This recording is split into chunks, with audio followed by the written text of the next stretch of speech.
Di pusat kilang minyak, kolom distilasi terjadi proses yang menarik. Tantangan yang muncul adalah adanya banyak gas campuran. Bagaimana cara memisahkannya? Jika Anda bisa memberi solusi untuk masalah ini, minyak mentah yang buruk bisa dipisahkan menjadi banyak komponen yang bermanfaat. Agar lebih sederhana, mari kita asumsikan hanya ada 3 jenis gas. Inilah solusi cerdas para insinyur. Pendinginan terkendali. Caranya adalah dengan menurunkan suhu hingga mencapai titik didih satu jenis gas saja. Dan lihatlah, gas tersebut akan mengembun menjadi cairan dan langsung terpisah dari gas-gas lainnya. Untuk memisahkan gas berikutnya, cukup turunkan lagi suhunya ke titik didih selanjutnya. Namun, jika Anda melihat lebih dekat ke dalam menara distilasi, kejutan, Anda tidak akan melihat koil pendingin sama sekali. Justru, Anda akan melihat proses pemisahan gas yang cerdik menggunakan bubble caps atau tudung gelembung. Untuk memahami kejeniusan teknik di balik kolom distilasi ini, pertama-tama kita harus mengasumsikan bahwa semua baki atau trays ini terisi cairan hasil kondensasi, di mana cairan bersuhu terendah ada di paling atas dan cairan bersuhu tertinggi ada di paling bawah. Minyak mentah pertama-tama dialirkan ke dalam tungku pemanas atau furnace. Di sini, sebagian besar cairan akan menguap. Fluida tersebut yang kini sebagian besar berupa uap dan sedikit cairan masuk ke dalam kolom distilasi. Anggap saja cairan pada baki pertama dijaga pada suhu 370 derajat Celcius. Sedangkan fluida yang masuk bersuhu 400 derajat Celcius. Dari titik ini, hanya uap yang akan naik ke atas. Sekarang dimulailah keajaiban desain bubble cap. Perhatikan jalur yang harus dilalui partikel-partikel uap akibat desain ini. Gas yang masuk melalui tabung ini harus menembus cairan yang ada di dalam baki. Ingat, cairan tersebut memiliki suhu yang jauh lebih rendah. Misalkan salah satu komponen dalam gas tersebut memiliki titik didih 375 derajat Celcius.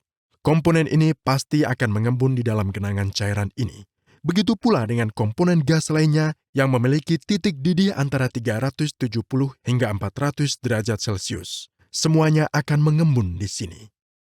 Gas-gas dengan titik didih di bawah 370 derajat Celcius keluar dari kolam cairan ini dan naik. Kolam cairan berikutnya menunggu di sini pada suhu yang lebih rendah, misalnya 300 derajat Celcius. Proses ini berulang dan semua gas dengan titik didih berkisar antara 300 hingga 375 derajat Celcius mengembun di kolam cairan ini. Beginilah cara para teknisi memisahkan minyak mentah menjadi berbagai komponen. Menara distilasi praktis akan memiliki sekitar 15 baki seperti ini. Semakin berat molekulnya, semakin tinggi titik didihnya. Ini berarti Anda akan menjumpai semua komponen berat minyak mentah di bawah bagian menara dan komponen yang lebih ringan di bagian atas. Misalnya, Anda akan menjumpai bensin di bagian atas dan bahan bakar minyak industri di bagian bawah menara distilasi.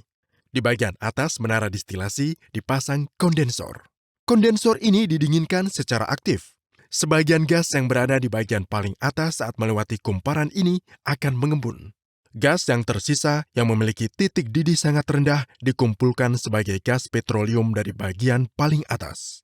Sayangnya, fisika menarik dari pemisahan minyak mentah tidak akan terjadi sempurna seperti ini. Lihatlah baki paling bawah.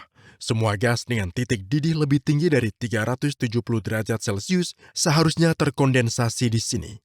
Namun, beberapa molekul gas dengan suhu titik didih lebih tinggi dari 370 derajat Celcius akan lolos dari genangan cairan ini. Gas-gas ini akhirnya akan tertangkap di baki atas. Tetapi, gas-gas ini seharusnya tidak berada di sini. Solusi rumit selanjutnya dari teknisi adalah mengirimkan cairan kembali ke baki bawah melalui pipa ini. Baki yang memiliki suhu lebih tinggi ini akan menguapkan molekul yang seharusnya berada di baki atas dan hanya menyebak molekul yang dibutuhkan. Pemisahan dan pengambilan semacam ini terus-menerus terjadi di kolom distilasi. Sekarang, mari kita fokus pada residu yang mengendap di dasar kolom distilasi. Residu ini mengandung beberapa produk yang bermanfaat. Pecahan-pecahan dalam residu mendidih pada suhu yang sangat tinggi, beberapa bahkan lebih dari 1000 derajat Celcius. Namun, pada suhu ini molekul-molekul akan pecah sebelum mendidih. Para teknisi tetap ingin mendidihkan semua pecahan residu, tetapi pada suhu yang lebih rendah. Berikut adalah satu contoh sederhana.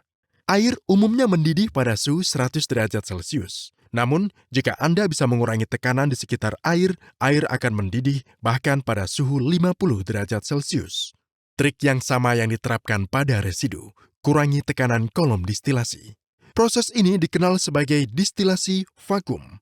Di sini, kita mendistilasi residu menjadi pecahan-pecahan yang berbeda pada suhu yang jauh lebih rendah tanpa memecah molekulnya. Pecahan teringan dari kolom distilasi vakum masuk ke dalam perengkahan katalitik.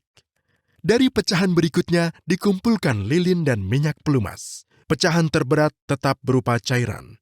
Aspal dan bahan bakar industri dibuat dari pecahan ini. Sekarang Anda mungkin bertanya-tanya bagaimana mereka menjaga vakum terus-menerus di dalam menara ini? Perangkat unik ejektor uap yang melakukan pekerjaan penting ini. Ejektor uap menghilangkan gas dan udara yang tidak bisa dikondensasi yang bocor ke dalam menara.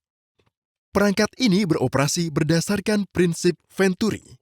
Ketika uap bertekanan tinggi mencapai daerah penyempitan ini, kecepatannya meningkat secara drastis.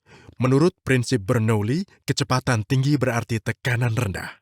Daerah bertekanan rendah pada ejektor uap menarik udara dan gas, sehingga menjaga tekanan di dalam menara selalu negatif. Anda akan terkejut mengetahui bahwa tekanan yang dijaga di dalam menara distilasi vakum cukup rendah, yaitu 10 hingga 50 mm merkuri. Ingat, tekanan atmosfer standar adalah 760 mm merkuri. Jelas, tekanan serendah itu membutuhkan jenis gasket dan sistem penyegelan berkinerja tinggi yang khusus. Perkenalkan gasket modern yang lahir dari teknologi grafit mutakhir, Grafoil. Grafoil terbuat dari grafit murni dan yang telah diekspansi. Gasket ini sangat sesuai dengan ketidaksempurnaan mikroskopis pada flensa dan bisa menahan suhu tinggi. Gasket biasa yang digunakan untuk membuat sambungan kedap udara adalah gasket lilitan spiral. Strip logam berbentuk V dililitkan secara spiral di sini dengan bahan yang fleksibel. Gasket ini membentuk gasket yang elastis dan mampu menahan suhu dan tekanan tinggi. Kita telah melihat bagaimana bensin diproduksi dari kolom distilasi utama. Sayangnya, bensin ini memiliki angka oktan yang sangat rendah. Jika digunakan mobil, akan timbul masalah serius berupa knocking atau ketukan pada mesin. Namun, jika kita memecah bahan bakar minyak yang merupakan pecahan terberat dari semua pecahan, kita bisa menghasilkan bensin beroktan tinggi. Namun, bahkan hingga kini kita belum mengungkapkan misteri terbesar dari kilang-kilang ini. Pada awal proses distilasi, kita beranggapan bahwa baki-baki tersebut diisi dengan cairan. Bagaimana cara kerjanya? Hal ini dilakukan melalui proses yang disebut pra-pemuatan atau juga disebut pra-pembasahan. Hal ini dilakukan dengan memompa cairan dari bagian atas kolom. Pemompaan ini dilakukan sangat lambat. Cairan mengalir ke bawah kolom, mengalir dari satu baki ke baki lainnya hingga semua baki terisi. Ini membentuk penahanan cairan yang diperlukan pada setiap baki, menciptakan segel cairan yang dibutuhkan untuk kontak uap cairan yang tepat selama operasi normal. Sekarang, minyak mentah yang telah menguap bisa dimasukkan ke dalam kolom distilasi. Ini juga berarti bahwa pada awalnya cairan di semua baki sama.